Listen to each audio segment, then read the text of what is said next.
পথের দাবিতে জাতীয় সড়ক অবরোধ। লংতরাই ভ্যালি মহকুমার ময়নামা এলাকায় প্রশাসনিক কর্তৃপক্ষের আশ্বাসে 3 ঘন্টা বাদে সড়ক অবরোধ মুক্ত। যে কোনো দাবিতে সড়ক অবরোধ বর্তমানে রাজ্যে একটা ট্রেন্ডে পরিণত হয়েছে। এই পরিস্থিতিতে পথের দাবিতে লংতরাই ভ্যালি মহকুমা ময়নামা এলাকায় ব্রতকুমার পাড়ার বাসিন্দারা জাতীয় সড়ক অবরোধ করলেন।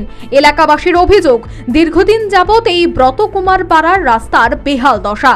বহুবার সংশ্লিষ্ট কর্তৃপক্ষকে এই রাস্তা সংস্কারের দাবি জানিয়েও কোনো কাজ হয়নি। তথাকথিত এই রাস্তা দিয়ে গাড়ি চলাচল তো দূরের কথা, পায়ে হেঁটে যাওয়াই দুষ্কর। শেষ পর্যন্ত কর্তৃপক্ষের নির্বিকারত্বের প্রতিবাদে মঙ্গলবার সকাল 9:30 থেকে স্থানীয় ব্রতকুমার পাড়াবাসী নারী পুরুষ নির্বিশেষে ময়নামা এলাকায় 44 নম্বর জাতীয় সড়ক অবরোধে নামে।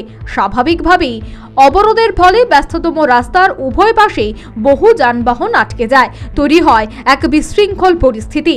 খবর পেয়ে মনু ব্লক আধিকারিক সহ অন্যান্য কর্তারা ঘটনাস্থলে আসেন।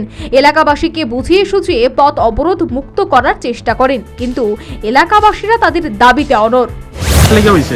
রাস্তা ব্লক হয়েছে। আমরা এদিকে যে রাস্তাটা আজকে অনেক বছর ধরে রাস্তাটা কাঁচা রাস্তা, একদম স্কুলের ছাত্র, অসুস্থ রোগী, কোনো ছোট মিডিয়াম গাড়িটাই যেতে পারে না।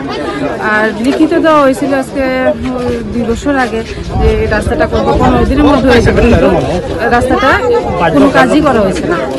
তো যে এদিকে আইতে যেতে খুবই কষ্ট হইতেছে, তার লিগে আমরা। আপনার যে এরিয়াটা পাড়াটার নাম কি, যে রাস্তাটা খারাপ? ব্রতকুমার পাড়া। আর এই জায়গাটা ধরো ভৈরবতলী, ময়নামা ভৈরবতলী।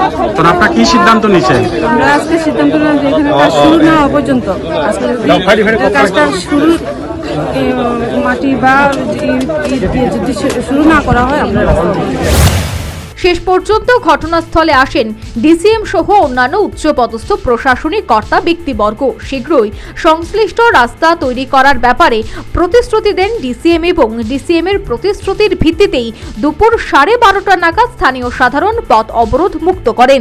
ডিসিএম এর প্রতিশ্রুতি কবে নাগাদ কার্যকর হয় সেটা এখন লক্ষণীয় বিষয়। Bureau report, news vanguard.